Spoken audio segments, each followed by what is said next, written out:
3 dias antes de qualquer coisa fazer sentido, meu corpo já sabia.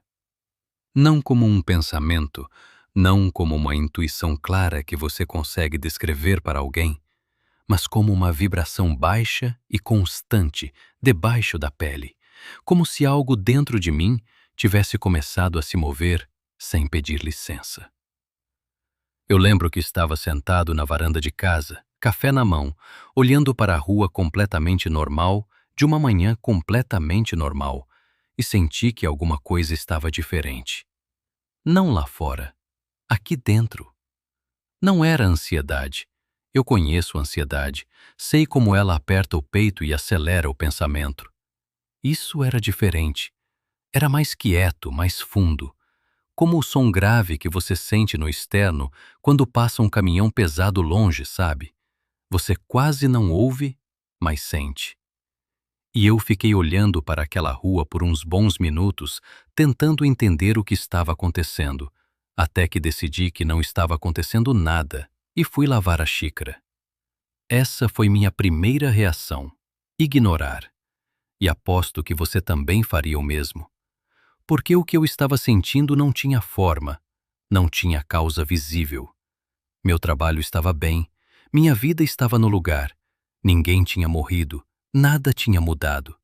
E ainda assim tinha essa sensação persistente de que algo estava se reorganizando debaixo de tudo, como quando a maré muda antes da tempestade e a água fica com aquela cor diferente que a maioria das pessoas não nota. O problema de ignorar sinais assim é que eles não somem, eles ficam e eles crescem. Não de forma dramática, não de repente. Crescem como a umidade cresce dentro de uma casa fechada. Devagar, silenciosamente, até que um dia você percebe que as paredes estão úmidas e não sabe dizer desde quando. Nos dias que se seguiram, comecei a notar outras coisas pequenas que, sozinhas, não significariam nada, mas juntas formavam um padrão que eu só fui enxergar depois. Meu ombro direito estava constantemente tenso sem motivo.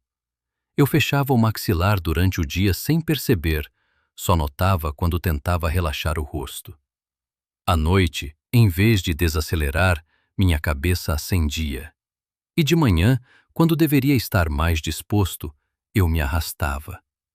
Ninguém ao meu redor estava percebendo nada disso.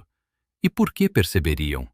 Por fora eu estava igual, mas por dentro, algo estava terminando.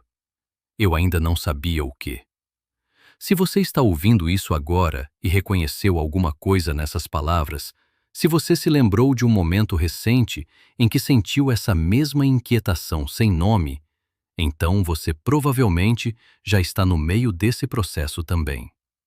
E o que vou te contar agora vai começar a fazer sentido de um jeito que talvez te surpreenda. Se esse conteúdo está chegando até você no momento certo, deixa o like e se inscreve no canal. Isso ajuda muito e garante que você não vai perder o que vem a seguir. A primeira noite em que acordei às 3 da manhã, eu não dei importância. Virei de lado, fechei os olhos, dormi de novo em 15 minutos. Na segunda noite, o mesmo horário. Na terceira, já estava sentado na beira da cama no escuro, ouvindo o silêncio do apartamento e pensando que estava perdendo o juízo. Não era pesadelo, não era barulho, não era sede nem calor. Era simplesmente um acordar súbito e limpo, como se alguém tivesse apertado um botão invisível exatamente no mesmo ponto da madrugada. 3 noites seguidas, com uma precisão que começou a me incomodar de verdade. Eu ficava deitado com os olhos abertos no teto e sentia aquela mesma vibração baixa que tinha começado na varanda dias antes, só que agora mais forte. Como se ela tivesse esperado a escuridão para aparecer com mais clareza. A medicina chinesa tradicional fala sobre isso há séculos. Existe uma correspondência entre órgãos do corpo e janelas de tempo durante a noite, e o intervalo entre 2 e 4 da manhã está associado ao fígado, o órgão responsável por processar o que ficou retido. Frustração acumulada, movimento que não aconteceu, energia que ficou represada sem encontrar saída. Quando o corpo entra em determinados ciclos, esse sistema trabalha mais intensamente durante esse horário específico. E às vezes, no meio desse processo, você acorda. Não porque algo está errado, porque algo está sendo resolvido. Quando entendi isso, a terceira vez que acordei às 3 da manhã, parou de parecer um problema e começou a parecer uma informação. Fiquei deitado quieto, respirei fundo e, em vez de tentar dormir na força, fiquei um momento simplesmente presente. E foi a primeira vez que percebi com clareza que aquela vibração no corpo não era aleatória. Tinha textura, tinha direção. Estava vindo de algum lugar e indo para algum lugar, como uma corrente subterrânea que passa debaixo dos seus pés sem fazer barulho, mas que é forte o suficiente para mover pedras no fundo do rio. Meu corpo estava no meio de algo. E eu estava só começando a entender o tamanho disso. Existe um ciclo que começa uma vez por ano e que quase ninguém reconhece quando está dentro dele. E as consequências de ignorar esse ciclo podem durar meses. Não estou falando de calendário, não estou falando de metas de ano novo, nem de nenhuma virada simbólica que você escolhe conscientemente celebrar ou ignorar. Estou falando de algo que acontece independente da sua opinião sobre ele. Como a mudança de estação acontece independente de você ter comprado casaco ou não. A lua nova em Áries não é uma lua nova comum, e eu precisei entender isso do jeito mais demorado possível antes de conseguir te explicar por quê. Áries é o primeiro signo do zodíaco. Não o primeiro do calendário que você aprendeu na escola, mas o primeiro do ciclo astrológico real, aquele que existe há milênios antes de qualquer governo decidir que o ano começa em janeiro. Quando a lua nova cai em Áries, não é um recomeço qualquer. É o recomeço que serve de base para todos os outros que vêm depois. É como a primeira pedra de uma fundação. Você pode construir muita coisa sem prestar atenção nessa pedra, mas em algum momento vai sentir a diferença no que foi erguido em cima dela. E Áries é regido por Marte. Marte não é um planeta de reflexão, não é um planeta de espera, não é um planeta de paciência contemplativa. Marte governa o corpo, governa o movimento, governa a ação direta. É por isso que esse ciclo específico não começa como um insight ou uma emoção. Começa fisicamente, no corpo, antes de qualquer pensamento organizado sobre o que está mudando. Foi exatamente assim que começou em mim. Aquela vibração na varanda, o ombro travado, as madrugadas acordado, tudo isso não era coincidência nem estresse acumulado do trabalho. Era Marte fazendo o que Marte faz, preparando o terreno, criando pressão interna antes que o movimento externo fosse possível. E quando eu entendi isso, quando encaixei essa peça, tudo o que tinha acontecido nas semanas anteriores ganhou uma lógica que eu não tinha conseguido enxergar antes. Não porque as coisas tinham mudado, mas porque eu finalmente tinha o contexto certo para ler o que estava acontecendo. O problema é que esse contexto não é ensinado em nenhum lugar óbvio. Você não aprende isso na escola, não cai no seu feed por acidente, não aparece numa conversa de almoço de domingo. A maioria das pessoas atravessa esse ciclo todo ano sem saber que está dentro dele, sentindo os sinais e interpretando tudo errado, achando que está ficando para trás, quando, na verdade, está sendo preparada para avançar. E essa diferença de interpretação muda tudo, completamente tudo. Porque quando você não sabe que está num ciclo de início, você trata os sinais como problemas. Você tenta consertar o que não está quebrado. Você força o corpo a voltar para um ritmo que ele está tentando abandonar. E aí sim, aí começa o atrito de verdade. Então deixa eu te perguntar uma coisa. Nas últimas semanas, você tentou se forçar de volta para alguma rotina que parou de funcionar. Tentou dormir no mesmo horário, comer nos mesmos momentos, manter a mesma cadência de sempre, e sentiu que estava remando contra uma correnteza que não estava lá antes. Se a resposta for sim, você provavelmente já está no meio desse ciclo sem ter percebido ainda. E o que vem agora vai explicar exatamente por que esse atrito existe. Isso que acabei de te contar sobre o ciclo, sobre Marte, sobre a fundação que se forma uma vez por ano, foi a informação que faltava para eu entender o que estava acontecendo com minha energia. Porque o sintoma mais frustrante de tudo isso, o que me deixou mais confuso por mais tempo, não foi o cansaço nem as madrugadas acordado. Foi a energia aparecendo completamente na hora errada. Durante dias inteiros eu me arrastava. Café não adiantava, movimento não adiantava. Eu ficava olhando para as tarefas na tela como se estivesse tentando ler numa língua que nunca aprendi. A cabeça estava presente, mas a disposição tinha sumido completamente.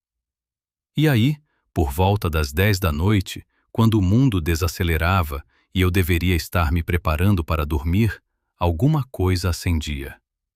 Não era agitação, era clareza, uma vontade genuína de fazer coisas, de organizar pensamentos, de tomar decisões que tinham ficado emperradas o dia todo.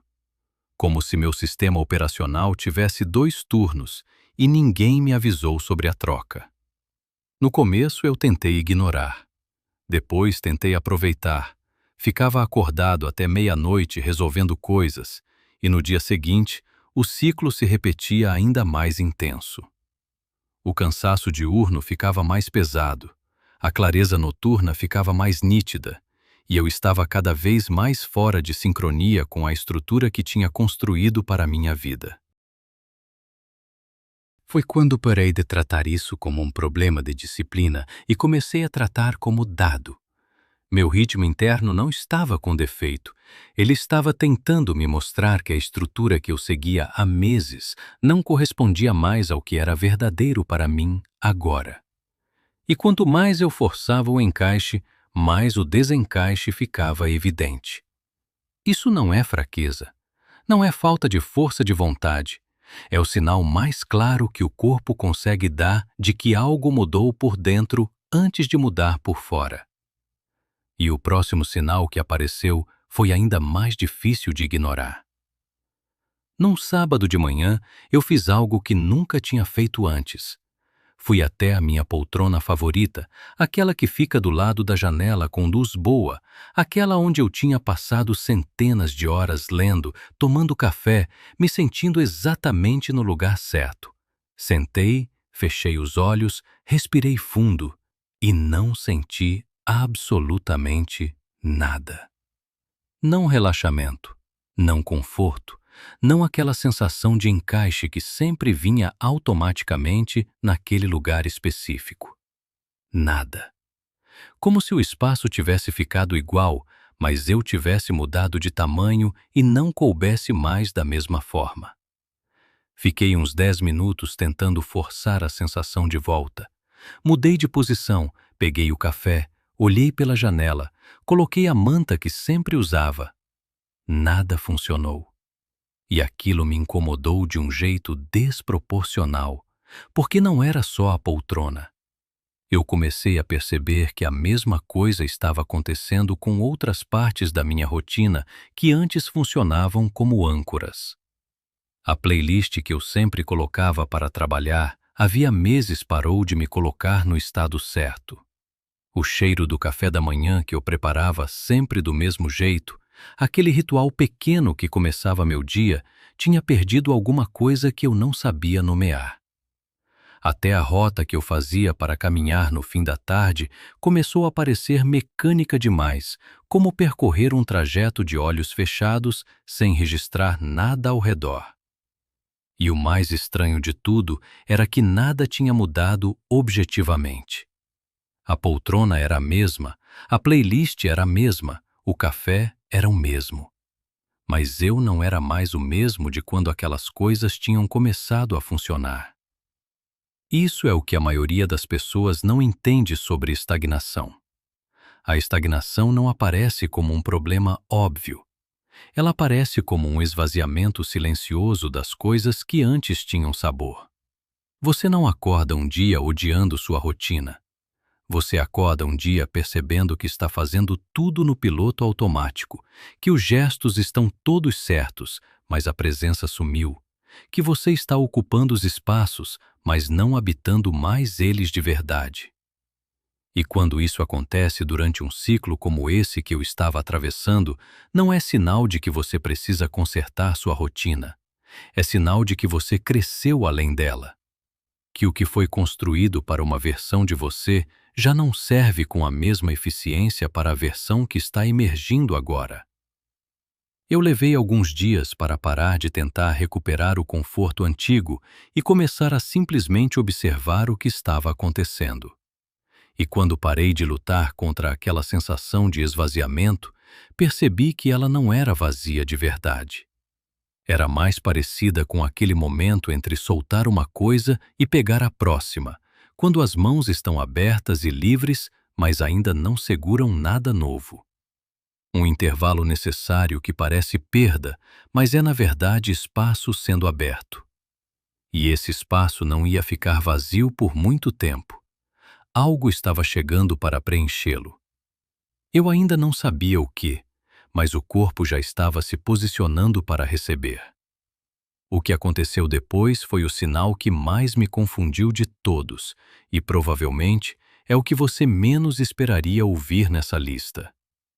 Minha fome mudou de horário. Não de quantidade, não de preferência, mas de timing.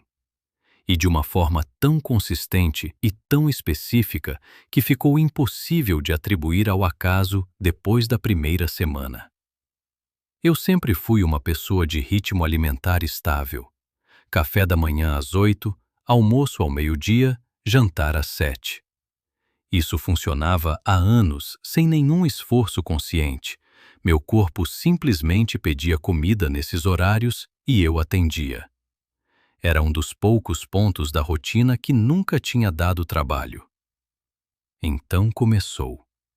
Na primeira vez, acordei sem fome nenhuma às 8, mas às 10h30 senti uma fome aguda e clara como se não tivesse comido no dia anterior. No almoço, quando o relógio marcava meio-dia, nada. Zero. E às 3 da tarde, de repente, uma fome urgente do nada. No jantar das 7, indiferença total. Às 9h30, fome de novo. Tentei ignorar na primeira semana. Mantive os horários na força, comi quando o relógio mandava e não quando o corpo pedia. E isso criou um atrito físico que eu senti de verdade, uma leve náusea aqui, um desconforto ali, uma digestão que não fluía com a naturalidade de sempre. Na segunda semana, parei de brigar e comecei a escutar. Come quando a fome aparecia, não quando o hábito mandava. E algo interessante aconteceu. A digestão melhorou imediatamente. O corpo ficou mais leve durante o dia. E eu comecei a perceber que aquela mudança de timing não era aleatória, era precisa. Como se o organismo estivesse recalculando internamente qual era o melhor momento para cada processo, ignorando o horário externo e seguindo uma lógica própria que eu nunca tinha prestado atenção porque nunca tinha precisado. Isso me fez lembrar de algo que li uma vez sobre como animais em estado de mudança física, passando por algum processo interno de transformação, alteram completamente seus padrões de alimentação. Não porque estejam doentes, mas porque o corpo em reorganização tem necessidades diferentes do corpo em manutenção. E o timing é parte dessas necessidades. Eu estava em reorganização, e cada sinal que aparecia era mais uma confirmação disso. Mas o mais intenso de todos ainda estava por vir, e ele não estava no estômago nem na rotina. estava armazenado diretamente no corpo, em lugares que eu nunca associaria com o que estava acontecendo. Eu acordei uma manhã com a mandíbula travada de um jeito que nunca tinha sentido antes, como se tivesse passado a noite inteira segurando algo com os dentes que era grande demais para segurar. Não era dor exatamente, era uma rigidez densa, quase metálica, que descia pelo pescoço e se espalhava pelos ombros como raízes. Tentei alongar, virei o pescoço para os lados, ouvi o estalo seco que normalmente alivia e não aliviou nada. A tensão ficou exatamente onde estava, como se não estivesse interessada em ir embora com alongamento. Isso continuou por dias. Não o dia inteiro, não de forma constante, mas sempre presente como um lembrete físico de alguma coisa que eu não estava conseguindo nomear. Durante reuniões, eu percebia que estava com os ombros levantados sem ter erguido conscientemente. Enquanto lia, minha mão ia automaticamente para a base do pescoço, como se fosse possível afrouxar aquilo com pressão dos dedos. Não era. E o detalhe que começou a me intrigar foi a localização exata. Não era a parte alta das costas, não era o meio do ombro. Era sempre o mesmo triângulo preciso: mandíbula, base do crânio, topo dos ombros. Um triângulo que parecia segurar alguma coisa que estava prestes a se mover, mas ainda não tinha autorização para ir. Foi quando me lembrei de uma conversa que tive meses antes com uma pessoa que estudava o corpo de uma forma que eu nunca tinha levado muito a sério. Ela tinha me dito que certas regiões físicas não acumulam apenas tensão muscular, acumulam direção não executada. Decisões que estão formadas internamente, mas que ainda não foram expressas. Movimentos que o corpo já quer fazer, mas que a mente ainda está segurando por medo, por dúvida, por hábito. Na época eu ouvi com educação e não pensei mais no assunto. Agora, aquelas palavras voltaram com uma clareza incômoda. Porque era exatamente isso que eu estava sentindo. Não era o cansaço de algo que já tinha acontecido. Era a pressão de algo que ainda não tinha acontecido, mas que estava completamente formado por dentro, esperando. Como vapor acumulado dentro de um recipiente fechado, sem saída, aumentando a pressão com cada dia que passava sem movimento. A energia de Áries que eu já tinha começado a entender nas semanas anteriores não é uma energia de contemplação. Ela não espera confortavelmente. Ela se acumula, ela pressiona, ela encontra os pontos mais rígidos do corpo e se instala ali até que algo se mova. E quanto mais eu tentava relaxar fisicamente, sem resolver o que estava represado internamente, mais aquele triângulo de tensão ficava denso e insistente. Parei de tentar resolver com o corpo o que era uma questão interna e comecei a prestar atenção no que exatamente estava represado. Quais eram as decisões que estavam formadas, mas não expressas? Quais eram os movimentos que eu já sabia que precisavam acontecer, mas que eu estava adiando sem um motivo claro, só pelo peso do hábito e pela segurança falsa do que era familiar? Essa tensão não era meu inimigo. Era a forma mais honesta que meu corpo encontrou para me dizer que eu estava segurando algo que já deveria ter sido solto. E quanto mais cedo eu entendesse o que era esse algo, mais cedo aquele triângulo poderia finalmente afrouxar.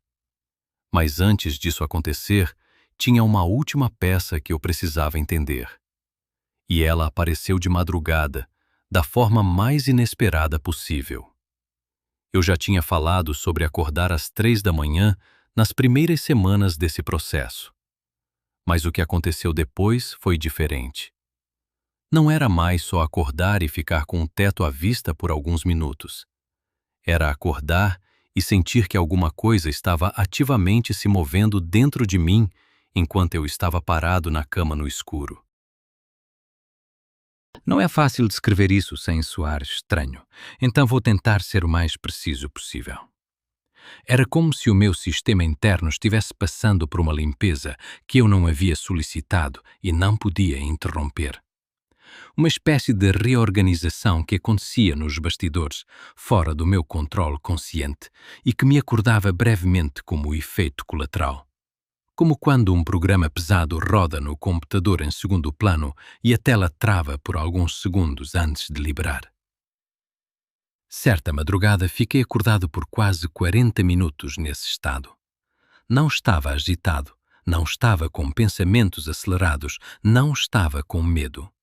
Estava simplesmente presente num processo que não precisava da minha participação consciente para acontecer, mas que era grande o suficiente para que minha consciência percebesse. E durante esses 40 minutos, algo curioso aconteceu. Comecei a perceber com uma clareza que o cansaço diurno nunca tinha me dado quais eram os padrões que estavam sendo desfeitos. Não como pensamentos organizados, não como uma lista mental, mas como uma percepção difusa de coisas que estavam afrouxando, de nós que estavam sendo desatados por uma mão que trabalhava em silêncio e não precisava de aplausos. Lembrei de conversas que eu tinha evitado ter, de escolhas que eu tinha adiado porque eram desconfortáveis, não porque eram erradas, de formas de funcionar que eu mantinha por inércia, não por convicção. Uma por uma, como folhas caindo de uma árvore que decide que chegou a hora, essas coisas iam surgindo na periferia da minha consciência e sumindo antes que eu pudesse analisar. No dia seguinte acordei com aquela tensão no ombro ligeiramente menor pela primeira vez em semanas. Só um pouco, mas o suficiente para saber que algo havia se movido durante a noite sem que eu precisasse fazer nada além de não resistir. E foi aí que percebi que o processo não estava me pedindo esforço. Estava me pedindo outra coisa completamente diferente, algo que para muitas pessoas é muito mais difícil do que qualquer esforço físico. Num dia comum, no meio de uma tarde sem nada de especial acontecendo, meus olhos simplesmente pararam de funcionar direito. Não foi gradual. Não foi uma piora lenta que eu poderia atribuir ao cansaço acumulado. Foi como se alguém tivesse colocado um filtro levemente fora de foco na minha visão, não o suficiente para me impedir de enxergar, mas suficiente para tornar tudo ligeiramente mais difícil de processar. A tela do computador parecia irradiar uma luz que ela nunca tinha irradiado antes. As letras estavam no lugar certo, mas exigiam um esforço que antes era automático. E a janela do lado, com a luz natural que eu sempre gostei, de repente incomodava. Fechei o computador, pensei que estava com os olhos secos, tomei água, esperei 10 minutos. Quando abri de novo, a sensação continuou. Não era dor. Era mais parecido com um peso, como se as pálpebras tivessem ficado levemente mais pesadas do que o normal, sem nenhum motivo aparente. Nos dias seguintes prestei atenção e o padrão se repetiu. Não o dia inteiro. Vinha em ondas, especialmente quando eu tentava sustentar foco em algo por muito tempo. Relatórios, leitura, telas, até conversas que exigiam muita atenção visual. Depois de uns 20 minutos, aquele peso voltava e eu me pegava desviando o olhar para lugares indefinidos, paredes, o chão, o nada, como se os olhos precisassem de um destino que não exigisse precisão. E aqui foi onde a coisa ficou interessante para mim, porque eu conhecia bem meu corpo nessa altura do processo. Já tinha passado pelas madrugadas, pela tensão nos ombros, pela fome fora de horário, pela poltrona que deixou de funcionar. Eu tinha aprendido a ler esses sinais em vez de combatê-los. Então, em vez de marcar uma consulta com o oftalmologista imediatamente, fiz o que tinha-me funcionado antes. Parei, observei e perguntei ao próprio corpo o que aquilo queria dizer. E o que veio foi uma percepção simples, mas que mudou completamente como eu encarei aquele sintoma. Meus olhos não estavam com defeito. Eles estavam cansados de projetar na direção errada. Eu tinha passado semanas inteiras buscando clareza lá fora, lendo sobre ciclos, observando padrões externos, tentando entender o que estava acontecendo através de informações que vinham de fora. E enquanto eu fazia isso, o que precisava ser resolvido estava inteiramente aqui dentro, num lugar que nenhuma tela consegue mostrar. Os olhos seguem a intenção. Quando a intenção está confusa, quando você está genuinamente em transição entre uma direção que acabou e outra que ainda não se formou completamente, os olhos refletem isso antes de qualquer outra coisa. Eles perdem a capacidade de sustentar foco externo por longos períodos, porque não há um destino interno claro para onde apontar. É como tentar mirar em algo que ainda está se formando. O foco não encontra onde pousar. Isso não é fraqueza visual, é honestidade física. O corpo não consegue fingir clareza que ainda não existe.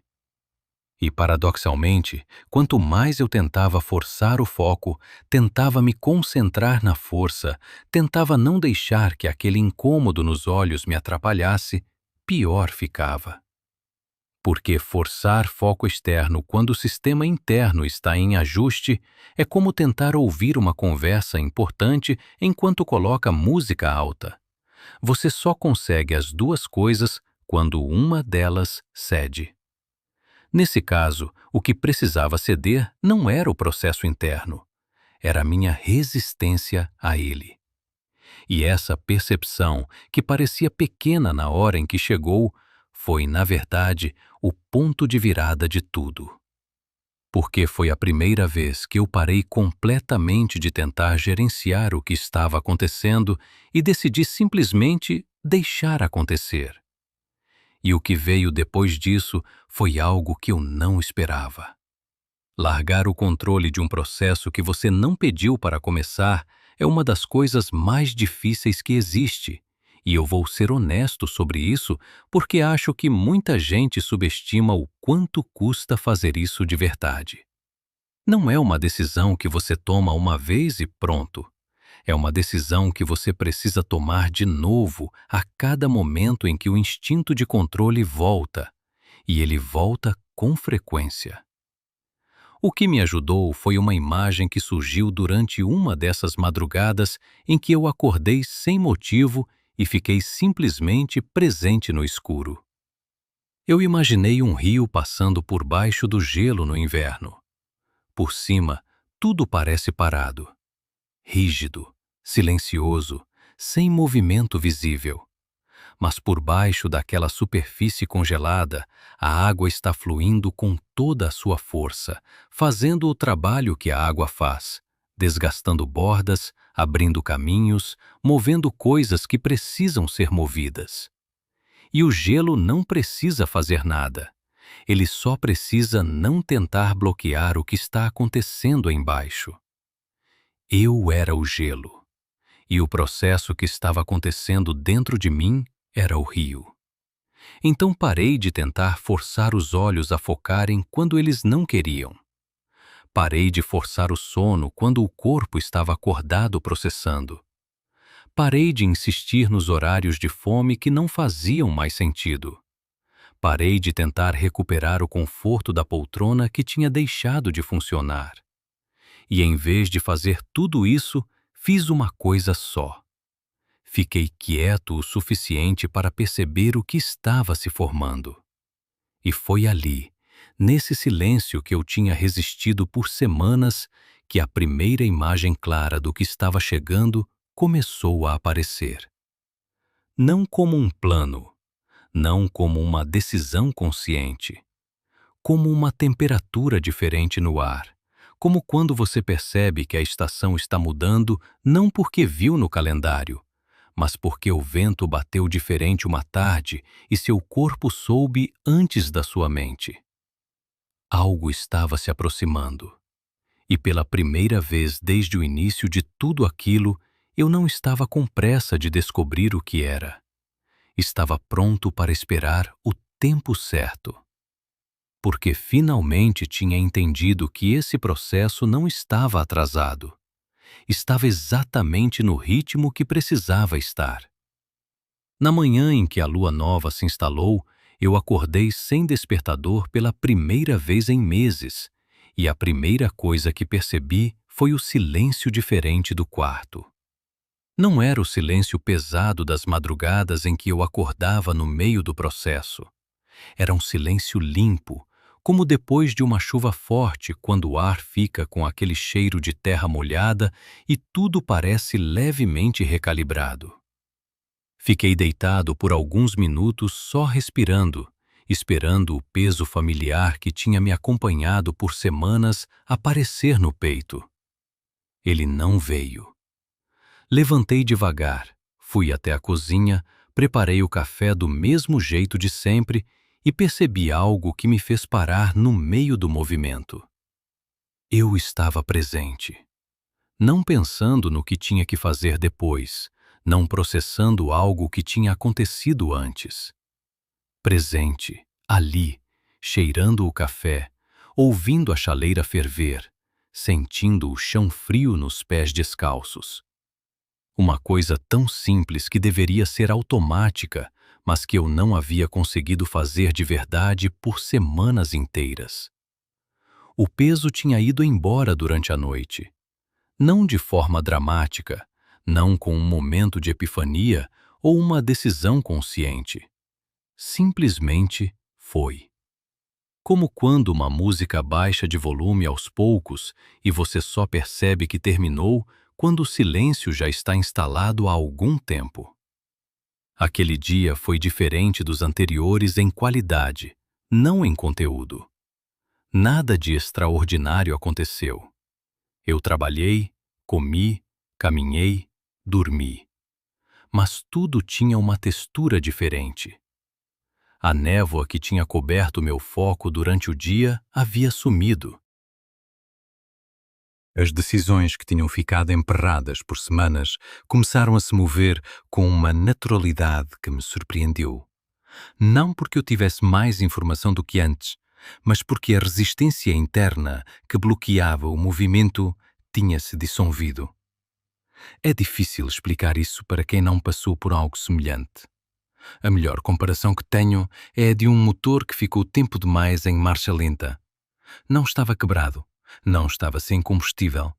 Estava simplesmente represado, girando sem ir a lugar nenhum, consumindo energia sem produzir deslocamento. E de repente, algo encaixou, e o movimento que estava represado encontrou saída. O que mais me impressionou foi perceber que eu não precisei empurrar nada. Não precisei me convencer. Não precisei criar disciplina nova. Não precisei fazer um esforço especial para começar.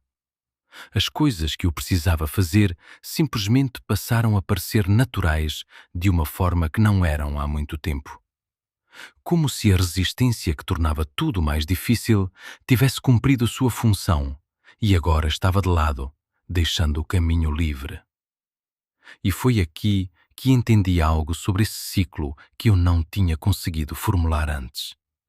O período de sinais e desconforto que eu tinha atravessado não era um obstáculo antes do início. Era o início. Era a preparação acontecendo em tempo real, visível e sensível, pedindo atenção e não encontrando outra forma de pedir a não ser pelo corpo. Tudo o que tinha incomodado, tudo o que tinha parecido errado ou fora de lugar, era, na verdade, o terreno sendo preparado para que o movimento que estava chegando encontrasse solo firme. Sem aquela preparação, qualquer ação que eu tivesse forçado durante as semanas anteriores teria sido construída em cima de algo que ainda estava se reorganizando por baixo. Teria sido como plantar antes de arar a terra. A semente pode até entrar no chão, mas não encontra as condições para crescer da forma que poderia. Agora, o terreno estava pronto. E a questão já não era mais se algo ia acontecer. Era o que eu ia fazer nas próximas horas. O que eu descobri nas 48 horas seguintes foi algo que mudou completamente como eu encaro o timing das coisas na minha vida. E não foi uma descoberta teórica, foi prática, concreta, quase física na forma como se manifestou. Logo depois que aquela clareza chegou, eu tomei 3 decisões pequenas que tinha adiado há semanas. Não eram grandes decisões, não eram mudanças radicais de vida. Uma conversa que eu precisava ter e estava evitando. Um projeto que eu tinha deixado parado por falta de disposição. Um ajuste na minha rotina que eu sabia que precisava fazer, mas que não tinha encontrado o momento certo para implementar. Em condições normais, cada uma dessas coisas teria levado dias ou semanas para ganhar tração. Eu conheço o meu próprio ritmo. Sei quanto tempo geralmente leva para algo que começa como decisão se transformar em movimento real. Mas o que aconteceu naquelas 48 horas foi desproporcional ao tamanho do esforço que eu coloquei. A conversa que eu tinha evitado aconteceu de forma mais natural e mais produtiva do que qualquer versão que eu tinha ensaiado mentalmente. O projeto que estava parado teve um avanço em 2 dias que normalmente levaria 2 semanas. O ajuste de rotina se encaixou sem atrito, como se o espaço para ele já estivesse aberto, esperando. Não era magia. Era sincronização. E existe uma diferença enorme entre essas duas coisas. Magia seria algo acontecendo sem causa. Sincronização é quando você age no momento exato em que o terreno está preparado, quando a resistência interna baixou, quando o ciclo está em seu ponto de maior receptividade para o movimento. É como soltar uma pedra do alto de uma colina no momento exato em que a encosta está inclinada na direção certa. A pedra não vai mais rápido por milagre. Vai mais rápido porque o terreno favorece o movimento naquele instante específico. E esse instante não dura para sempre. É uma janela. Não desaparece completamente depois das 48 horas, mas a qualidade do momentum que existe logo no início do ciclo é diferente do que existe uma semana depois. Quem age dentro dessa janela não precisa de mais esforço. Precisa de menos, porque o ciclo está empurrando na mesma direção. Eu agi, e o que se moveu naqueles 2 dias ainda estava se desdobrando semanas depois, de formas que eu não poderia ter calculado com antecedência. Mas o que ficou mais claro de tudo foi que esse movimento não era um evento isolado.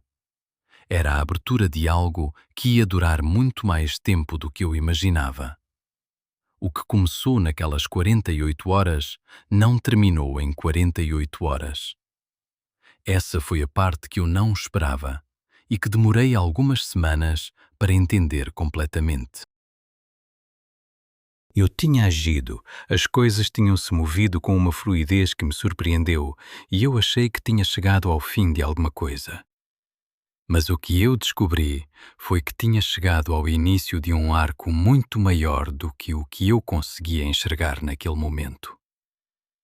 Existe uma relação entre a lua nova em Áries e a lua cheia em Áries que acontece meses depois, no segundo semestre do ano.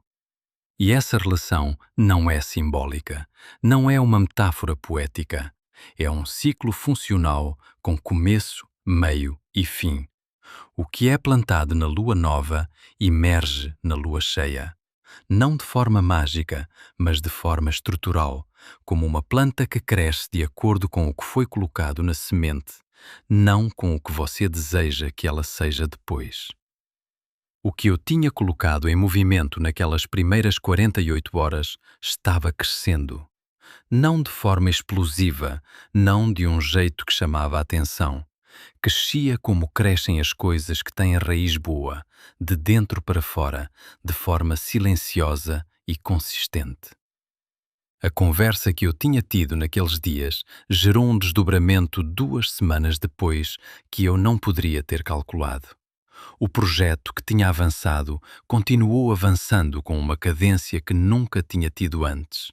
O ajuste de rotina que tinha se encaixado sem atrito estava, 1 mês depois, tão integrado que eu mal conseguia lembrar como era antes.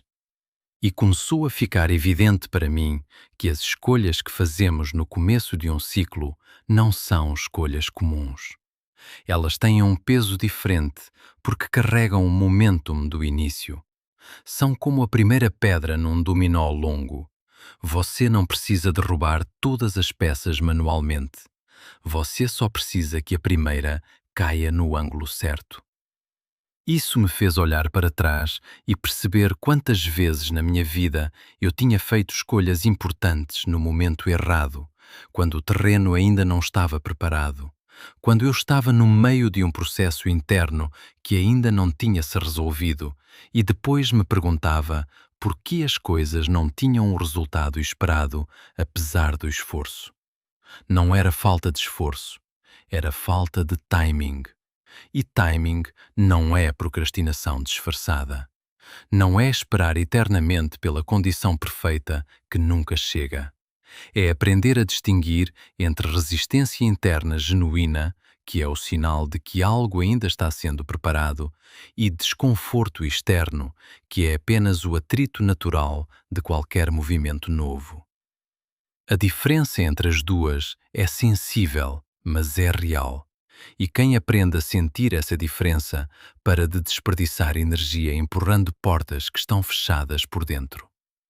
O ciclo que eu estava vivendo me ensinou isso de uma forma que nenhum livro tinha conseguido ensinar antes, porque foi vivido no corpo, não lido na cabeça. E o que o corpo aprende, ele não esquece. Mas havia ainda uma última dimensão de tudo isso que eu precisava entender. Não sobre o ciclo em si, mas sobre o que separa as pessoas que passam por ele com consciência das que passam sem perceber. 2 meses depois do início de tudo aquilo, conversei com um amigo que estava descrevendo exatamente os mesmos sintomas que eu tinha sentido nas semanas anteriores à lua nova. A fome fora de horário, o cansaço que não respondia ao descanso, acordar de madrugada, a sensação de que os espaços familiares tinham perdido algo. Ele estava descrevendo tudo isso com frustração, interpretando cada sinal como evidência de que algo estava errado com ele, que estava ficando para trás, que precisava se disciplinar mais, se corrigir, se forçar de volta ao trilho. E eu me lembrei de como eu mesmo tinha sido aquele homem nas primeiras semanas, tentando consertar o que não estava quebrado, tentando manter uma estrutura que o corpo já estava tentando superar, desperdiçando energia enorme, combatendo um processo que estava tentando me ajudar, não me atrapalhar.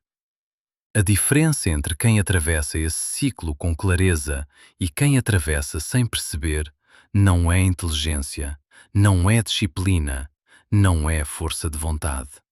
É uma única coisa: a disposição de parar e perguntar o que está acontecendo antes de reagir. De tratar o desconforto como informação antes de tratá-lo como problema. Meu amigo estava no mesmo ponto em que eu tinha estado, com a mesma oportunidade na frente, mas estava olhando para ela como se fosse um obstáculo, porque ninguém tinha-lhe dito que aquilo era um sinal de início, não de colapso. Expliquei o que eu tinha aprendido, não como receita, não como fórmula, como experiência, e vi no rosto dele a mesma coisa que eu devo ter sentido quando as peças começaram a se encaixar para mim. Não alívio exatamente, reconhecimento, a sensação de que algo que estava sem nome finalmente tinha um. Porque é isso que muda tudo. Não é saber que existe um ciclo. É reconhecer que você está dentro dele quando ainda é o começo, quando ainda dá tempo de se posicionar de um jeito que o próximo meio ano vai sentir a diferença. A moral de tudo que vivi nesse período é simples e, ao mesmo tempo, é a coisa mais difícil de aplicar. O corpo não mente e não atrasa. Ele sempre está exatamente no tempo certo do processo que está acontecendo. O que atrasa é a interpretação que fazemos dos sinais que ele manda. Quando tratamos preparação como falha, quando tratamos recalibração como fraqueza, quando tentamos consertar o que está funcionando exatamente como deveria, é aí que perdemos o timing. E perder o timing no início de um ciclo é como perder o primeiro vagão de um trem. Você pode correr e pegar o segundo ou o terceiro, mas a viagem já começou sem você a bordo. O que você vai fazer com os próximos sinais que o seu corpo mandar depende inteiramente de você. Mas agora você já sabe o que eles podem significar. E aí eu preciso te perguntar uma coisa, porque essa pergunta ficou me incomodando durante semanas e acho que vai incomodar você também. Pensa no momento recente em que você sentiu algo diferente no corpo, uma tensão sem causa, um cansaço que não fazia sentido, uma inquietação que você não soube nomear, e você simplesmente ignorou ou tentou consertar na força. O que teria mudado na sua vida se você tivesse parado e escutado esse sinal em vez de combatê-lo? Deixe esse comentário aí embaixo, porque eu realmente quero saber. E se essa história fez sentido para você, se em algum momento você pensou que estava ouvindo algo que já viveu, então deixa o like e se inscreve no canal. Tem muito mais por vir.